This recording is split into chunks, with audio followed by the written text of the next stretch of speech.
last year was the first time I really put out records under my name, Ashwin. I tell other artists looking to get in, create your own party. Like, Every artist has to learn how to use their voice properly and, make it their own. If you really know what's going on behind the scenes, you would know the industry has blocked me for a very long time.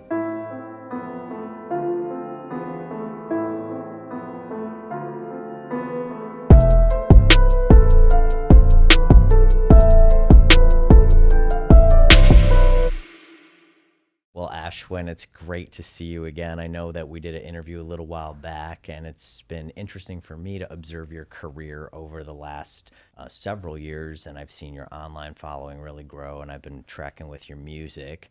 So tell me a little bit about some of the new music you're releasing and what kind of the passion is behind some of these songs. So yeah, last year was the first time I really put out records under my name, Ashwin. So I'm going by Ashwin, my birth names, right now. I put out two records. I didn't do heavy promo on them. One of them was called Twilight. The other one was called Regret It. That's more of my what I would call my signature sound, so to speak. And then I did a major push on this EP called Got It. More pop rap, more R&B. It's vibe based. Everyone they want a vibe. They want something laid back, so I gave them something laid back. But to me, it's almost like it's a warm up. I'm making my introduction. That's how I would describe it. Very cool. Very cool. Now, okay, with that, you're releasing these songs, this music. Long term, you have though I think a lot of creative ideas. This probably is only a percentage of the true Ashwin that musically people are going to see throughout your career. What would you say? What would you say is still out there for the songs that you're going to produce and make? Tell us a little bit about that. Well, there's definitely 90% left. Is my guess. Like number one, every artist has to learn how to use their voice properly and, make it their own. Especially when you work with writers and all these middlemen, and they think they understand what is best for you, but they don't understand. Like, they were telling me, oh, they contradicted themselves. Like, for example, someone was, because, when you start off, you don't know how to write a song that well, so you get a Right. songwriter. Now we'll say, Aspen, your voice is great. Okay, thank you. Thank you for telling me my voice is great. And then they listen to the song, right? But we want you to sound exactly the same as this guy. Yeah. Like, I don't think this makes sense. So now I sound like me because I'm the one with the voice that sounds good. I'm not seeing the connection here. Right. Well, we live in such a like weird time for artists because we live in a day and age where everything is so hyper commercialized. When we're working with producers and all of the behind the scenes people, they are thinking about everything purely from a commercial standpoint, how to make something, trend. A friend of mine is a songwriter for an A-list musician, a name everyone would recognize. And I don't want to say their name because Yeah, and I know you who know you're who it talking about. Yeah, is. Yes. I know who it is. Well, so he has to do like two songs on every record that he absolutely hates, but they will work with the algorithm, and there'll be stuff that will play in nightclubs and they'll play in, they'll play at the clubs. They're the songs that fit all the algorithm standpoint, and he hates doing those songs, but his label makes him do it because he has to release a few kind of super ultra commercial songs that will trend. And so, how do you deal with navigating living in a world that you do have to make certain commercial decisions, but you also need to be true to yourself as a creative and as an artist? How do you navigate that kind of challenge? I mean, to me, I personally don't have a problem with adapting to the trends. Like, that's fine, but Yeah, and when you have to, like yeah. the reality is there's a whole lot nowadays competing for people's attention. So we have to make artwork that will trend or no one will ever see it. And that's part of your job as the creative. However, you just can't lose your identity. You had to find, how do I use my identity to fit the trend? That's how, what you had to do. But most of the time, you're giving a lot of these label guys a lot of credit. They're not that smart. Yeah. They just, oh well, I did this 20 years ago, so it's gonna work.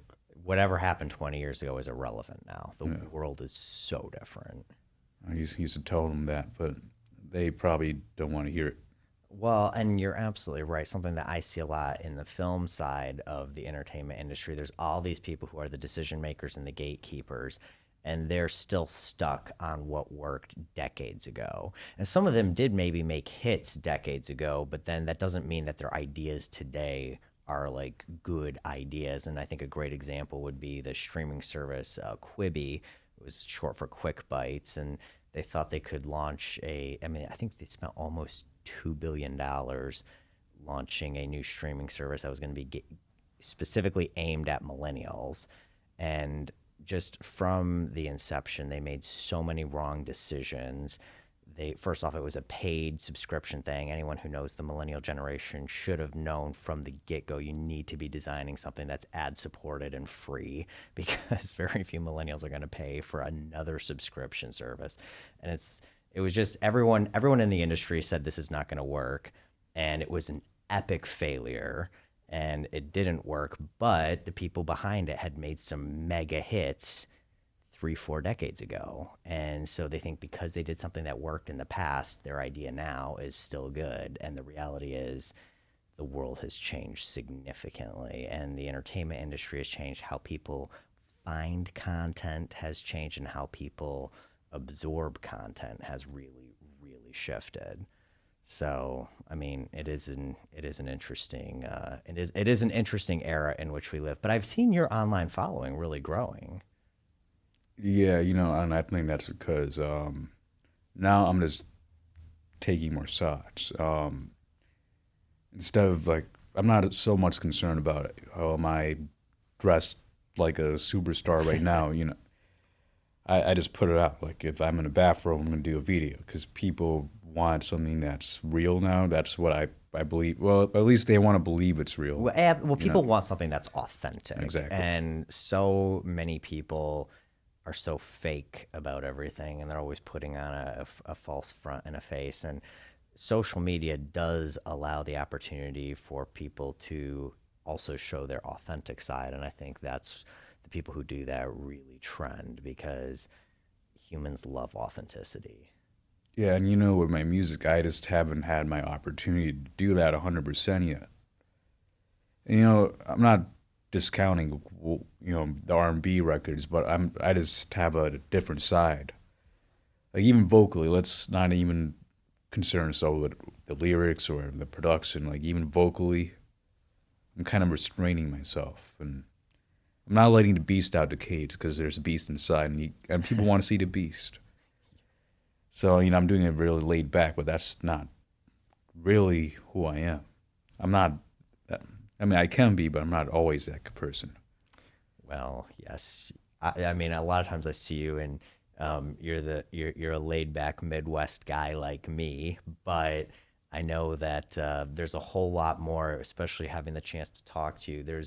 You're a very deep person. You are not shallow. There's a lot. There's a real depth to you, which I think is amazing, and I think you'll be able to continue to bring some really, really interesting artwork to the forefront of culture with just who you are. I see something that's so different than so many musicians that are just trying to be a musician. You're a deep thinker on a lot of different issues, and in some of our conversations, I know that's come out, which I think is awesome. Yeah, and okay, There's a cell phone yeah. somewhere. So I'm not sure whose there's a phone cell that phone is. somewhere. There's always a cell phone somewhere distracting us. Uh, I mean that's just so true on so many levels. Cell phones always distracting us. But anyways, yeah. I mean, as I said, with the vocals, I'm really what I did on Got It is very dialed back. It's very, I mean, it's very safe. And I mean, I have some secret songs in the vault, and I played them to people. I'm like, oh, why didn't you release that one? That one is crazy. I mean, you got to have some venom in there. Right, right.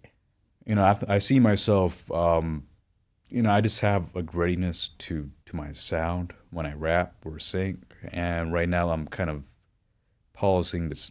I'm not really leaning into that as much as I should be.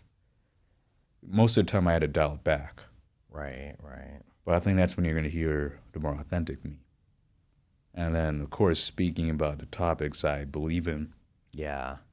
and even production I believe in. Like, as you probably know, I'm big Big into in the film film and doing soundtracks. Yeah. movies. You've become a producer. I was at the premiere of one of your recent films that you did. So, yeah, tell me a little bit about the film production and your involvement with all of that. So there is this movie. It's called Trap City. Yep. If you haven't seen it already, so I am one of the EPs on there, and how that happened was, this movie was presented to me, and I saw an opportunity because you had to create an opportunity. Sometimes you had to create out of thin Oh, air. you're absolutely right. And Yeah. especially in this industry, everyone's like knocking at the door, trying to get into the party, and very, very few people will ever be let in. I tell other artists looking to get in, create your own party. Like, there's the opportunity to make your own artwork and get it out there and distribute it through the internet that we've never really had before. And so you have to create your own opportunities. The people who are like, I'm very talented, they should be coming in any minute to sign me and make me successful or famous. That's just not how it works anymore. You've got to make your own opportunities. And so, yeah, kudos to you for doing that. Yeah, But yeah, that was me when I started off. That's one reason why I wanted to be a producer. I'm like, yeah, I'm just gonna sit in my room and all these guys are gonna ask me for tracks. That's what I really imagined in my head. And I quickly found out reality is very different than what you fantasize about. And it's a little off topic, but let me get back to Trap City. oh, yeah, yeah, Trap City. So tell us about this film. So I kind of saw an opportunity, like I could. It's kind of like a platform for me to. Really, all I wanted to do was. I was a kid sitting in his bedroom, and I wanted to have a little bit of a platform, no matter what it was. Hmm. But then I realized the platform needed to be a little stronger, because you need to have a good foundation. The foundation was a little shaky in a few places. So then I got involved even on the color grading and the script, the editing, because I felt like once again the foundation wasn't there and it could be better. I knew what to do, so I might as well get involved to take it to And I the thought finish the line. color grade was really nice. And especially for that film, it needed a color grade that was just excellent. And I thought it was very good. Yeah, I'm pretty proud of that. I, I mean, the color grader, he may not want to agree with me on this, but I did. He got annoyed with me, by the way. Okay. He's like, this guy is so. He's like, I can't even tell the difference. What are you talking about? Like, I saw it, so don't tell me I didn't see what I saw. Well, That's the what color grade on a movie like that is very important. The color palette exactly. impacts how we perceive the movie so much. Yeah, and so what I did was I made a mock up of in Photoshop, and I said this Yeah. is what I want it to look like. So just do it, and I don't know if you're using DaVinci or whatever you're utilizing. Just make it look like my mock up. So that's I already knew in my head I want to be teal and orange. It just Yeah. that was the vibe of the movie. It was. It definitely was. It's teal and orange color grade. I mean, it's you could say it's cliche, but I figured it fit Trap City. It needed to be that way. It's a rap movie, Yeah. so it's a movie about a rapper. So it's got to have the shooting style consistent with the genre style, and the color grade style needs to speak that genre through the color. Yeah, so it was very plain Jane before. Okay. Well, I loved what you did with it. I thought you did do a very nice job on that one. So tell me a little bit about film production. Obviously, you've produced a couple of movies. What do you want to do in the future with film production? Like, what are some of the Ashwin dreams for continued film production? Well, for me, it's not so much do I want to produce the movies. I may have to out of Okay. necessity because this is how it works now. Because I've been self-producing all my albums. I mean, I saw a comment probably yesterday, and they said, "Oh, he's an industry plant." Like, well, first of all, no, I'm not. If you really know what's going on behind the scenes, you would know that industry has blocked me for a very long time.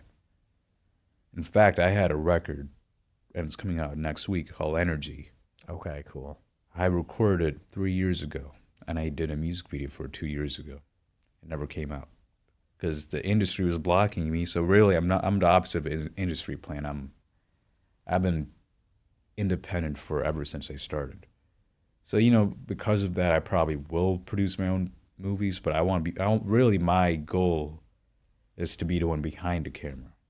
That's where I see myself bringing the most value. Cool. Now, okay, because I know you both as an artist and personally, are you signed with a label or are you still I'm independent? still indie. You're still indie. Okay.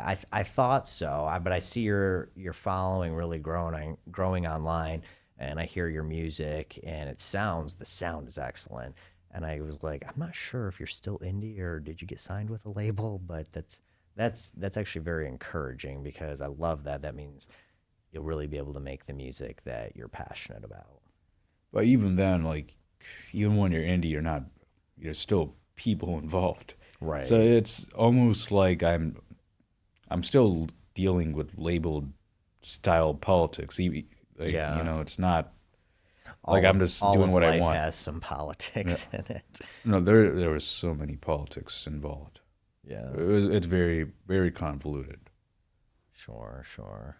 Well, I mean, that's something I feel every artist needs to navigate because you can't do everything by yourself. You have to work. If you're going to be successful, you have to work with a team, even if it's a small team at some level. That's necessary. Now, something else I wanted to ask you, as an artist, you do have a small team of people putting out an image of you. People perceive you just knowing you through your music. What would be something about you personally that maybe you want people to realize about you that people may not immediately take away just by knowing you as an artist and listening to your music? Yeah, I think if they look at what's being presented right now, it just looks like a guy who he may want he just wants money and he goes to the club or whatever. I don't know, whatever they're imagining. Yeah. I just would say that's not exactly a true reflection of who I am and what I intend on releasing in the future. Okay, that's awesome. And by future I mean 2 months. 2 months. Yeah. What's the name of your new album? You just mentioned it a minute ago, but what is it? Energy? Energy. Yeah, so that's a record. It's just Oh, a one song. record. Oh, But just one song. Okay. right after, I'm planning on releasing a EP called Twilight Tales. Okay. Already sounds different than Right. Energy or Got It. It's more of I think I told you this actually the last time you interviewed me, and the interview never came out. Okay. Speaking of politics, Okay.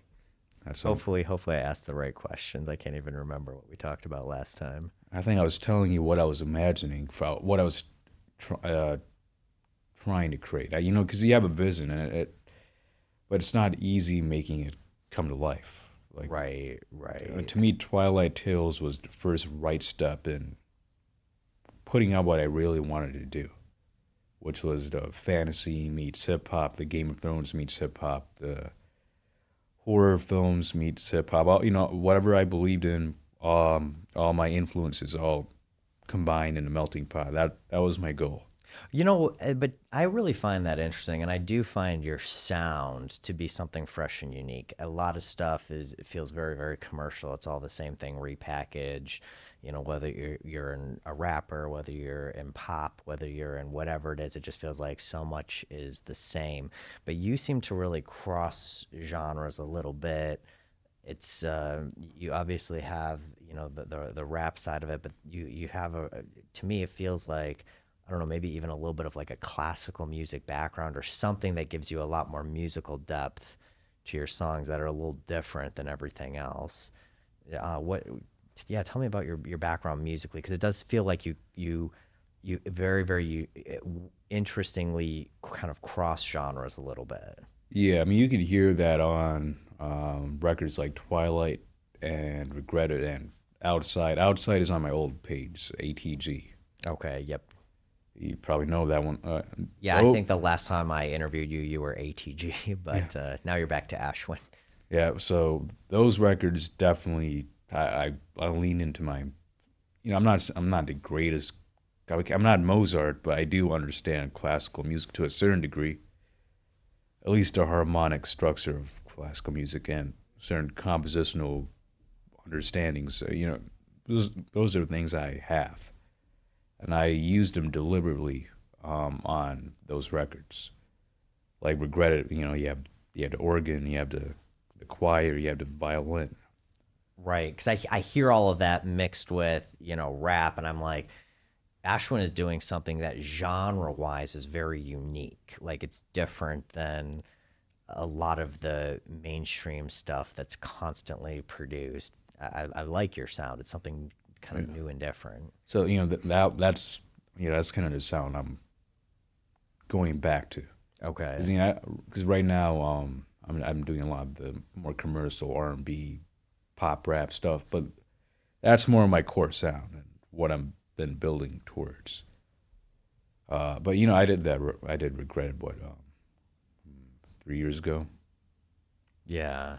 So imagine what I could do now after 3 years. Right. Right. Well, I've been listening to your stuff, I think, since pretty much you've been making it. Hey, I've got a question. There was a song that you played for me in Los Angeles when we were visiting there once at that studio right there at the Santa Monica Pier. Did you ever release, was that song? I think it was called Miami. Did that ever get released? Never put out Miami. Never put that one out. Okay, is that one coming out at some point? I may have to re-record it, but Okay. to me that would be more of the R&B pop rap Okay. type deal. But Okay, people that's do they one of the always tell, songs in the vault. I liked that song. I was like, and the my friend who's a producer, she loved it. and most people love that song. Okay. So sometimes that's when you had to, it's like, okay, maybe this may not necessarily be me, but it is a good record. Yeah. Well, So and then you put it out. well, you have to release. There are certain songs that people want to hear, and as an artist, you do have to kind of give people sometimes what they want. You got to make what you want, but then you got to kind of balance that with if the audience, really does love a particular song or a particular kind of theme, making some stuff that people kind of at a wide commercial scale love. I mean, that is good for us as artists. It can be definitely a give and take relationship with the audience. Because sometimes they'll tell you what they want, but at other times, most of the time, they don't always know what they need. I know, Because you there may be a new sound they've never heard before. right? They're not necessarily going to instantly love it, but maybe it'd be good to introduce it to them. Yeah, exactly. Like I think about Travis Scott and The Weeknd, and now we call them mainstream, but when they came out, they weren't mainstream, and we called them weird. Right. And now they're mainstream, but they're really not. We just got used to their sound. Right. Well, I understand this from a filmmaking side as a director. I've done a number of Hallmark type movies, and those always get the most amount of views. I get millions of views on them. And it's not my favorite genre of movie, but that's what the audience likes. And I've made a few movies that were like passion projects of mine, and they get nowhere near the viewership as sort of the commercial romance movies. And so that is always a journey that we have to navigate as artists, knowing how to choose the right projects and making stuff that the audience wants, and developing that good rapport with them, but then also being true to ourselves and making the artwork that we really want to make, that hopefully is a manifestation of stuff that we truly believe, and we want people to identify with it. And I've seen that with some of my passion projects. They've gotten a much, much smaller viewership, but at the same point in time, the people that watched them it had a much larger impact on. There was a film that I just released that was a deeply personal project to me. It was a passion project, and I've had people come and visit me from literally on the other side of the country because it moved them so much and they were so impacted by the film. And so even though far fewer people saw it, it was far more meaningful to the people who did see it and watch it. So I think that that's another element of our artistry. There's going to be some projects that we might make that will be more commercial that everyone will enjoy, but then there's going to be some projects that they're deeply personal to us. It's a manifestation of what we really believe, and it will have a lot bigger impact possibly on the people who watch it, but it might be a much smaller audience. Yeah, the way I see it is the broad movies are more like an ad. Yeah, Like yeah, this is what I like. It's I love that. you're verifying like yeah I can do this. Don't Right, say don't say I can't do mainstream, whatever it may be, because I just did. right, right. But to me, like I'm gonna be very honest. I've done Hallmark songs. I've done a lot Yeah, of Hallmark songs. I'm not gonna tell the audience what's Hallmark. That's for them to decide for themselves. right, But I right. have done Hallmark songs. Guys, because I was reading some comments and some people, like, some people, a lot of people noticed that this sounds like Keeping Up with the Kardashians wallpaper music. I mean, that was my goal. I mean, that's what I was trying to do. So I'm glad you felt that way because that was 100% my goal. And that has its place because you can get that played at H&M or what have you. But at the same time, I think what I have to offer to the world is not Hallmark. It's Star Wars or Right, Lord of the Rings, which is bigger. right. Oh yeah, much bigger. So I don't even see it as that's artsy or experimental. I just think that's bigger. It is bigger. Well, okay, just Lord of the Rings. I've got to make a quick comment on this. I read the books as a kid, but I just watched all the movies for the first time. I think it was maybe like a month or two ago. So I just saw them. That is a cinematic and storytelling masterpiece, especially the third installment, Return of the King. I mean, the level of depth that it kind of goes with the human experience is unbelievable. Like that movie was so well done, and the nature of the human experience with the ring, kind of the allure of evil, if you will, and then destroying that in Frodo's journey. I mean, it's a spectacular film. It's a spectacular story. And those are all aspects I plan on touching upon. And there's gonna be in that moment when I know I have my magnum opus. Hopefully this year, Right. if Yeah. if I can get through the politics, that the Lord of the rap. Well, it's like Lord of the Rings in rap format. That's Oh, I how I would love that. describe it. I love that. That's awesome. Well, how do you something that I want to ask you about is this. How do you find who you are most authentically? Like as an artist, to make authentic artwork, we really have to know ourselves authentically. And I've kind of seen my entire career as a journey of getting to know who I am. And I still I feel like I'm still on that discovery. Excuse me. I feel like I'm still on that discovery. How about you? How do you authentically discover yourself? What's that journey been for you? I've always been kind of, you could even say, stubborn from the very start. Okay. I can see that. But I always knew what I liked. Good for you. That's awesome. However, I'm also open-minded enough to try things out. And what I realized after trying these things out, like this didn't work. I think I got to stick to what I know best. And most of the time, what I find is people tend to respond to when I'm just being authentic. Yeah. I see the reaction, like just it's like I'll go into a studio and I'll play a bunch of records. A lot of times, like yeah, yeah, that's cool, yeah, yeah. And then they're falling asleep on the couch, like okay. And then I play the one that sounds more like me, and they're like, oh, you need to put that out now. That's Yeah. crazy.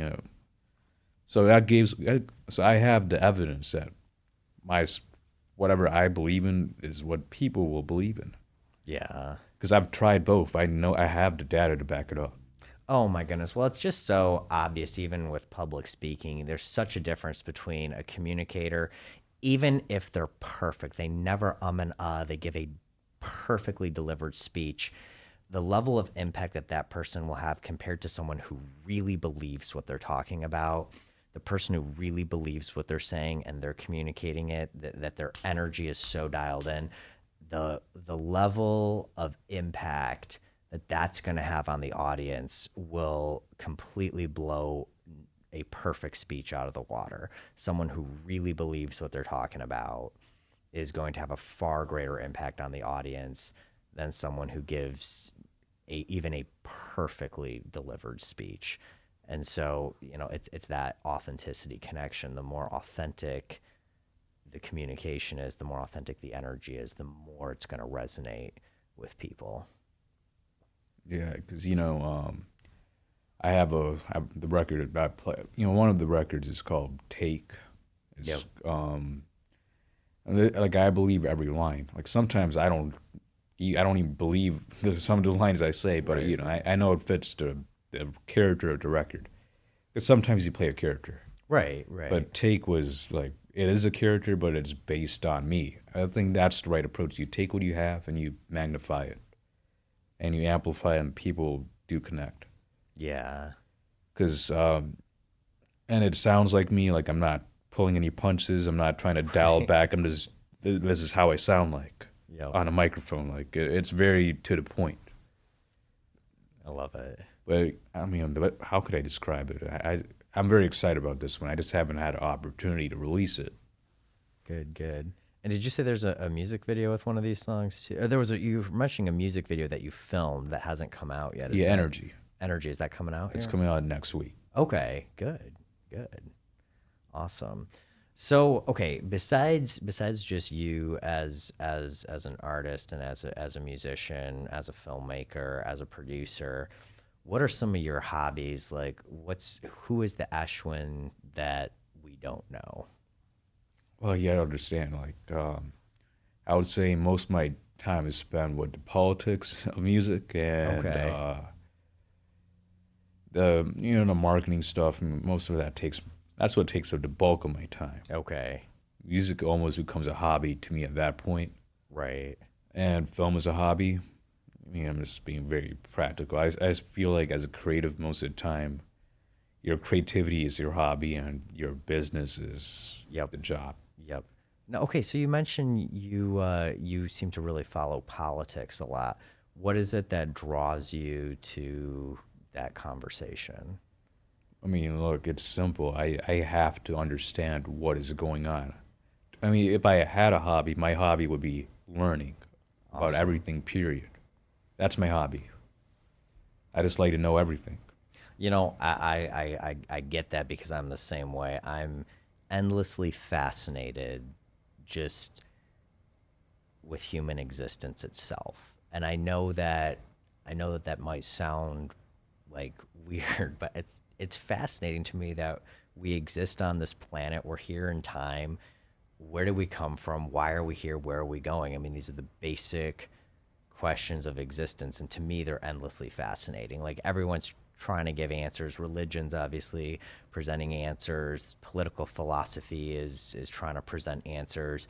But at the end of the day, it's like, what is really concrete? Why are we here? What are we supposed to be doing? Where are we going? Like, what meaning is there in all of this? Like, to me, those are just fascinating questions, which is why I consider myself a lifelong learner, and I'm fast. Like, my hobby is learning as well. So I don't know if with you, if you just love the learning or if you're fascinated by the human experience I or am fascinated by the human experience. I like to study humans and see the patterns they follow. That intrigues me. Um, but all of that is reflect. Well, I think you get a glimpse of that in outside. yeah. To me, by the way, outside is a political song. I'm not going to tell you Uh-huh. why, but I mean, if you think about it, you'll be able to read between the lines. And look, let me. So I meet all these A&Rs and blah blah, all these so-called experts, and they tell me, "Oh, you're too young to do politics." So you're Yeah, but taking away. young people are really getting involved Yeah, they politically, are. unlike previous generations, because of the internet. People are becoming much more aware of what political leaders are doing, and they're becoming much more aware of how money is being spent, the corruption that exists in the system, all these things that used to be very hidden, that were very controlled by legacy media, are no longer under that control, and the information is now directly accessible by the people, by the citizens. And so the younger generation is becoming way more involved than maybe in previous times. Yeah, I mean, that they are involved on social media, but when it comes to actually voting, they're not Yeah, involved. well, there is that element too. The voters are skew older, It's always been like that, though. but young people are more aware now of the Yeah, political yeah, they conversation. are. Well, maybe now it's kind of tricky now because now we have these echo chambers and I know. Depending which news sources people listen to, heavily impact what they know about the conversation and how they feel about it. It's amazing. Well, and most people today in today's world are not very open-minded when it comes to political conversation, because as traditional religions have died, politics has become people's new religion, kind of team red or team blue in America at least. And people, it's become part of their core identity. So when you disagree with someone over a political viewpoint, it feels like you're attacking someone's core identity. And so it becomes a deeply personal conversation. And you see people getting very angry, upset, and out of control sometimes when they're discussing political differences, because it's become core to their identity, and part of their deepest religious beliefs at this point. It's become their religion. yeah. I mean, I agree with you, but I almost disagree that they even have beliefs because most people, in my opinion, they treat it like a sports team. Like Yeah. they swap their Well, and views. I 100% agree with you on that. It's not like a core belief system. Like if you ask either a conservative or a liberal, like if you ask a conservative, like, what are your first principles? They wouldn't even know what you're talking about. They don't even know philosophically very oftentimes what guides them to a particular position. It's just their sports team that they cheer for and that they really cheer for. And the same is true with like most liberals. If you get into Marxism and the philosophical basis for that political viewpoint, they have no idea what the philosophical basis is. They're just cheering for a team, like a sports team. And so you're right. They don't have, it's not so much core beliefs as it is core fan base. Yeah, everything's now just about fan base. It's crazy, but Well, and the politicians are heavily leaning into that because they know I can I can say these lines, these words. My demographic will love hearing this, and everything is political theater, and that's critical for fundraising. We've monetized the political disagreements, which is possibly one of the worst things that could happen in our political conversation. But for better or worse, it's happened, and so now being politically more extreme is better for fundraising, and it's better because it grows your following online and all that kind of stuff. It gets you more attention. like what good old America does, it turns everything into entertainment, and which is a commodity, and Yeah, now politics is like, oh, does it impact my life? And I don't care, but I'm entertained. That's what it's yeah, become. yeah. I think that's part of the reason why it is the way it is. Right. Yeah, but like I just woke up today and I just scrolled around and I saw that Son Hannity was talking about how he likes Teslas now. I'm like, you guys you're kidding me, right? Like I thought electric vehicles were So bad. woke. Right. Now they're gonna make America great again. What's going on? I Like know. this 1 year ago, that was for the granola hippies, and now it's for the Patriots. I totally understand. I don't want to get too partisan or political here, but there is a part of me that like I literally cannot believe the reality we are in. I'm just old enough when I was in college, and I went to college in Ann Arbor, Michigan. For the audience that may not know Ann Arbor, it's 95% Democrat to 5% Republican, so it's an extremely liberal town. And I went to school in Ann Arbor, and at that time, Donald Trump was a Democrat. He was a very liberal Democrat. He was very, very critical of the war in Iraq. So on the campus of my university, he was like a hero. He was like the patron saint of liberalism. They literally showed The Apprentice in my mass comm class, mass communication, and he was like wildly praised. And if you go to that campus today, he's Satan incarnate. And so it's just like it's still mind blowing to me that like I feel like I literally got into like an alternative timeline with how different things are, and just let's see how many years later is this? This is like 17, 18, like 18, it's almost 20 years later, but just in the last 2 decades, like it feels like I was in a different timeline back then and I'm in an alternative universe right now. Just with where things are at. It's so wild, but it's just what you mentioned with Sean Hannity. EVs were such a terrible, bad woke thing, and now all of a sudden, because Elon Musk was a Democrat forever and he just changed parties, now all of a sudden EVs are great. That's crazy. It's you know, it's about which sports team is going to win, right? That's what it's all Right, about. I know. It's not about what they stand for. That doesn't matter. I just want my team to win. I know. I know. It's become, and that's where I would say it's become part of people's core identity, and because now it's part of their identity, they really want their team to win. It's something that they've kind of fully bought into. But it is an interesting time in which we live.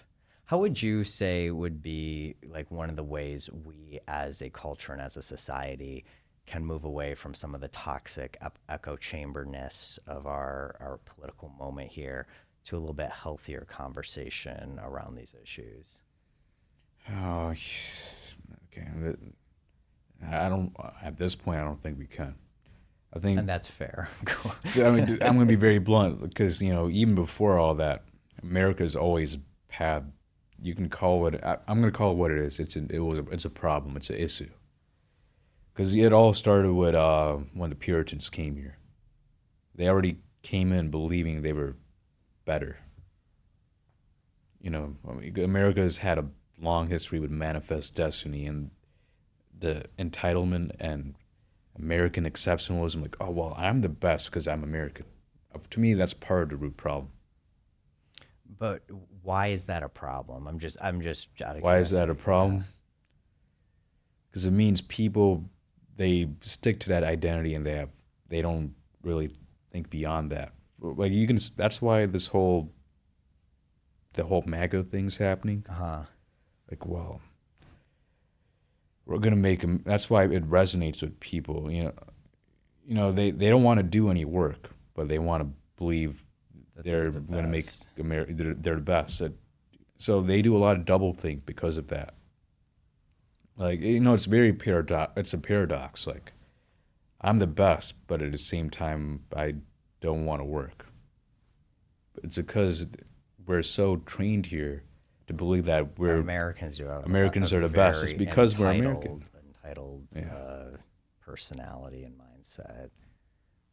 But it is kind of interesting too, especially when you consider other countries around the world. I mean, you go to the UAE, for instance, and it's far more advanced than America. There's far more wealth. People pay zero in personal income tax to the government. I mean, it's a totally different society. And here in America, we've got massive corruption in our government. We're taxed to death. And like, we don't have anywhere near that level of cultural like advancement that I see all happening in certain places throughout the world. It's very clear that somehow we've fallen behind. like in our healthcare, education, all of our things. Like we outspend every other country on the planet, but our results are terrible. Like as you know, when you actually look at the scorebook, it does not show that we are the best right now at all.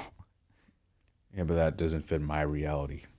I want America is the best, and that's what people do now. Oh, Well, should we try to though make it better? well, it's going better for the people who are really in power, and I don't mean the politicians. Yeah, yeah, no, it's the politicians are pawns. Yeah. The people who are really in power, Oh, they're doing great. They're doing really good they're now. doing really good. The people who've been in power have been in power for many generations.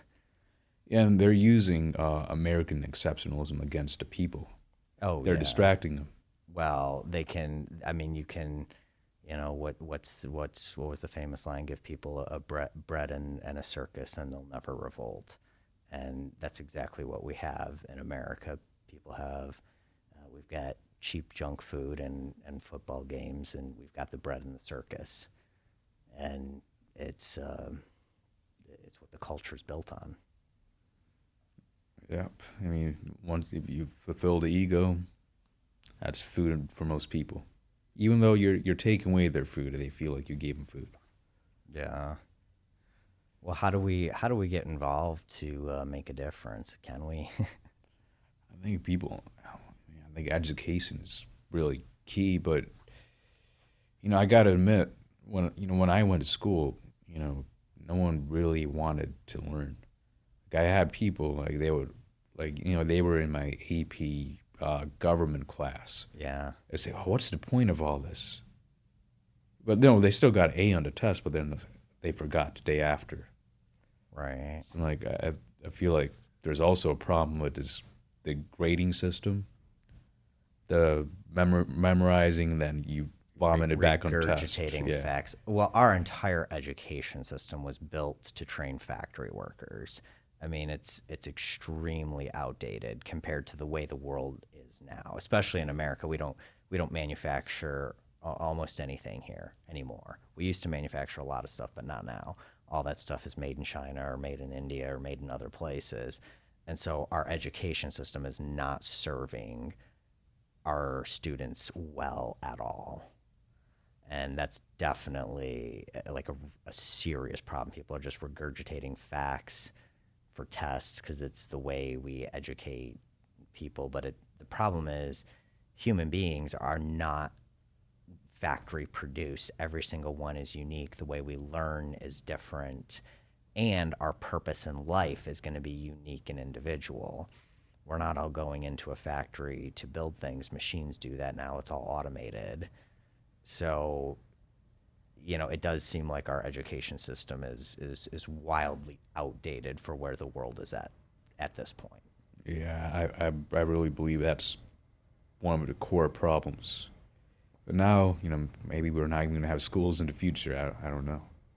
Well, it seems like there's a lot better way we could educate our young people with the amount of learning that can be done, through places like the Khan Academy and other things. Like if I ever met Bill Gates, I really would thank him for his investment into Khan Academy. I don't know if you're particularly familiar with it, but I am, yes. but you can get educated from the best people who are the best experts on the planet and take free courses with Khan Academy. And to me, what the paradox is, we've got students sitting in schools with terrible teachers when they could have a free, outstanding teacher that they could be taking the classes on the device that they already love and are using all the time.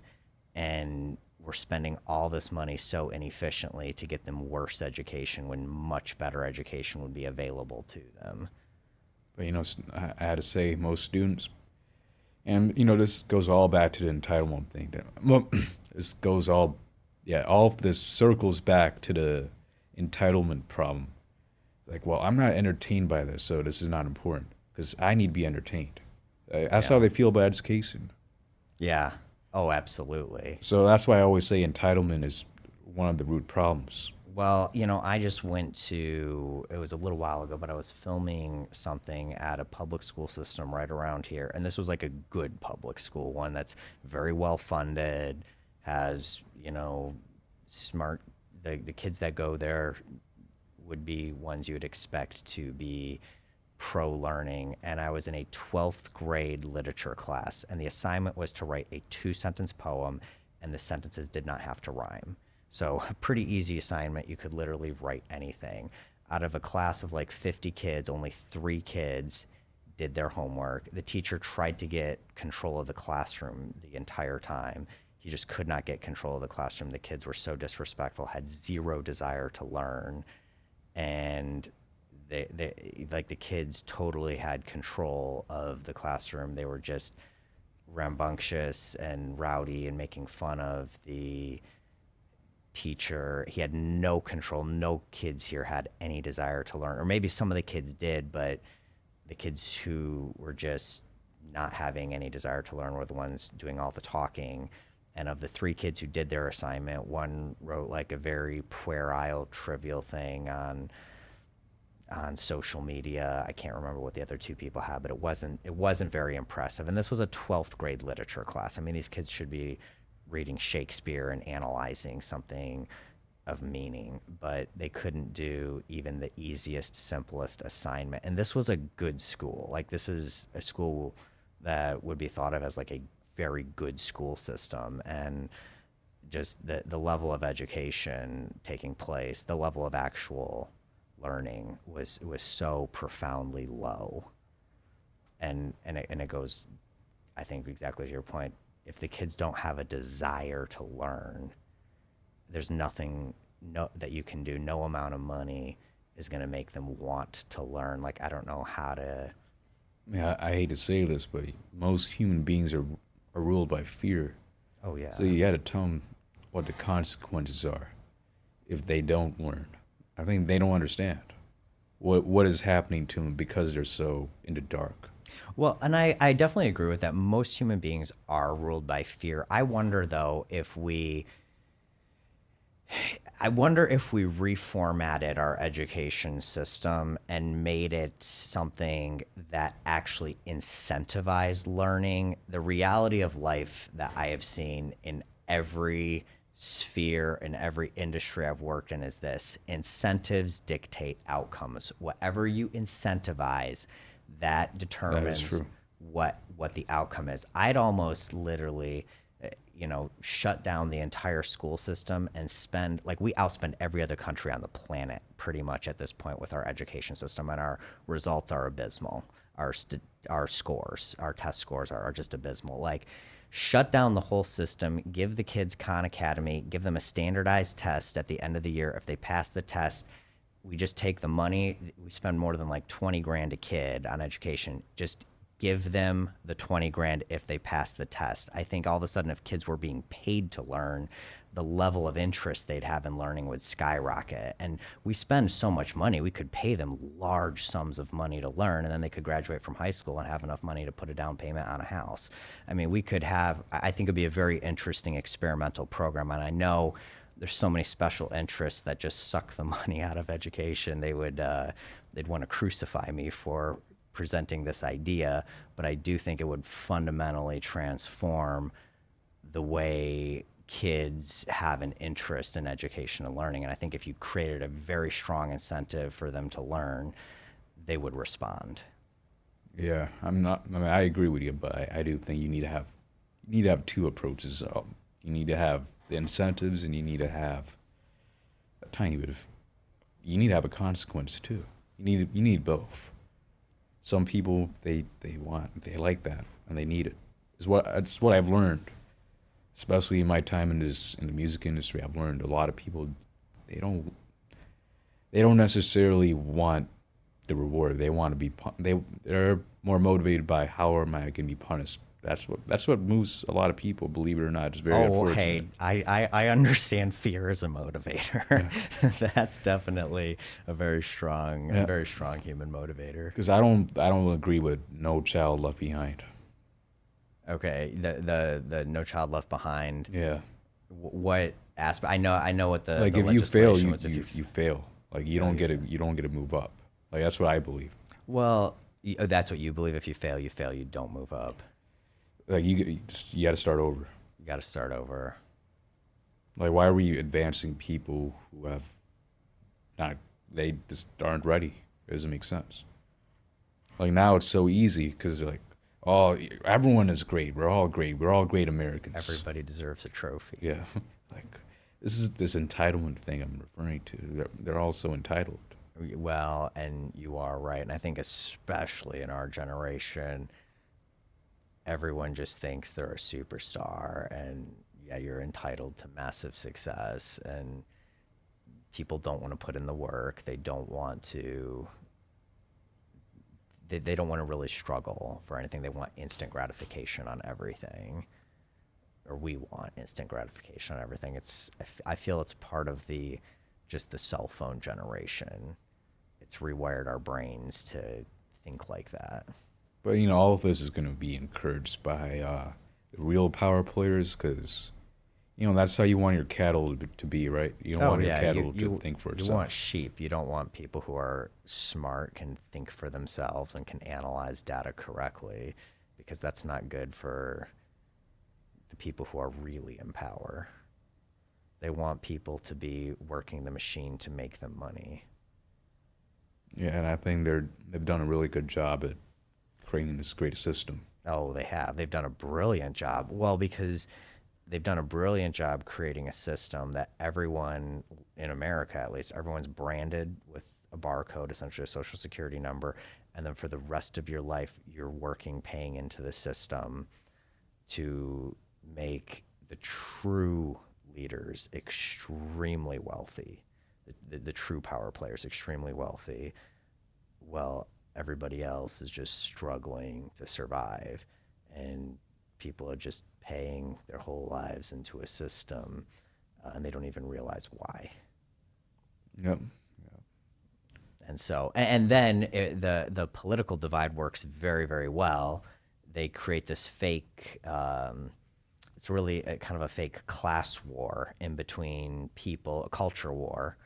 Fighting in between people they love, when the right and the left has these long, drawn out fights on trans rights or something like that, to incredibly distract people from the fact that they're essentially living in indentured servitude, paying tons of their massive amounts of their money in taxes, year after year, to people they don't even know where the money's going.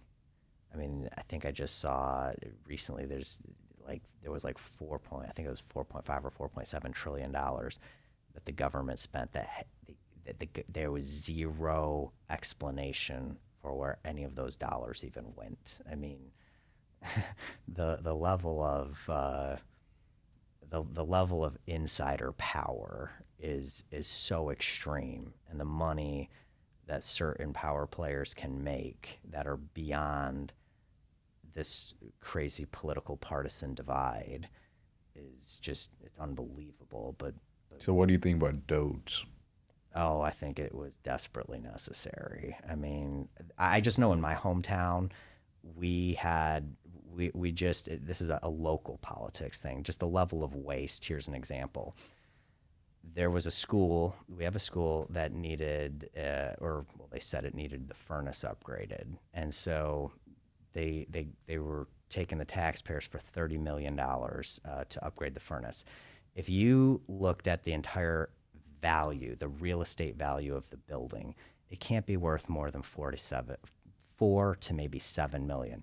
But they took $30 million to replace the furnace, and because I'm also a construction guy, a contractor, that's like a $60,000 job. But they charged, the people a tremendous amount of money. There were a few people that walked away with giant kickbacks, I'm sure, and they hire some contractor to go in and replace the furnace for a small amount. But people, if you have that kind of insider power where you can get these contracts from the government where you're overcharging by 8,000%, I mean, the level of kind of corruption and grift that very powerful people have needs to be checked, because left unchecked, that's exactly why we have I think a lot of the problems that we have. Like, people don't realize it's not that we're outspending every other country on education. We're outspending, it's just like what happened in my hometown. We're outspending in the name of education. $30 million got spent to replace a $60,000 furnace. None of that money went to actually help the students learn. And so, although we're spending so much money on it, the money isn't really going to what the people think it's going to. And without any accountability, this problem is only going to continue to get worse. So we really, at this point, we need the entire government budget on a blockchain so people can see where the money's going, so there's transparency. And I don't think without that transparency, the corruption at the level it's currently at is ever going to slow down. Yeah, but that being said, I think Doge is, well, the people in Doge are also questionable. Well, I don't know who all the people in Doge are. I mean, I know he's got a team of Elon Musk has a team of engineers who are. Yeah, they already made mistakes, and they're doing things like they're using it as a political weapon. I don't, for example, and also they I saw this White House press release. Okay. It was crazy. Donald Trump was bragging about defunding transgender mice, but it was transgenic mice. Okay. So, they're not really out here to make it more efficient. This is all about the politics. Well, but should the government be funding that? Research? Yeah, but research like that. I mean, we funded all this bioweapons research, COVID. I mean, it's somehow our tax dollars are coming back to really hurt us sometimes. Well, I mean, I think the sciences need to be supported. Oh, absolutely. I mean, so I don't think defunding science is the right. Well, route. And I mean, don't get me wrong. Like, I strongly believe, and to me personally, like, I love the idea of funding education. I think education should be funded at a massive amount, because I feel the more people learn, the smarter your culture and society is, the more successful it will be, the more innovation that will happen, the more entrepreneurial things that will happen. Like, the best chance we have at cultural and societal advancement, I feel, is through having a well-educated, free society. So I think that that's profoundly important. But the problem is there's so many people that know how to grift the system, like professional. I was listening to a police officer, and he was talking about criminals, and he was like, most criminals are really dumb, and that's why they get caught. He goes, the smart ones are all wearing ties and work in office buildings. Oh yeah, of course. And so it's like we've got so many people who know how to use the system to grift, like, oh yeah, ginormous amounts of money. Well, it's a write-off, isn't it? Well, it's insanity. Yeah, to me, those are the people I think we shouldn't be going after the scientists or the federal workers. Those people are more dangerous. Yeah, but those people are getting government grants. I mean, they're getting the government to write them checks. Yeah, but who's going to do it? The private sector? Because the American people don't like science. Yeah, but I mean, the private sector already does massive. I mean, Pfizer and all these companies do multi-billion dollar scientific research year over year. I mean, and we already do that. Well, this has been a really good discussion. We covered a lot of ground: music, politics, philosophy, interesting things. Ashwin, all the best. Congratulations. When is the release of Energy now? Energy is coming out on the 21st. 21st. Okay, awesome. And then is that the music video also, or just the song? Music video as well. Okay, awesome. Now, I think they're coming out together, yes. Okay, very cool. Well, I look forward to the release of that. Great conversation. All the best. Yeah.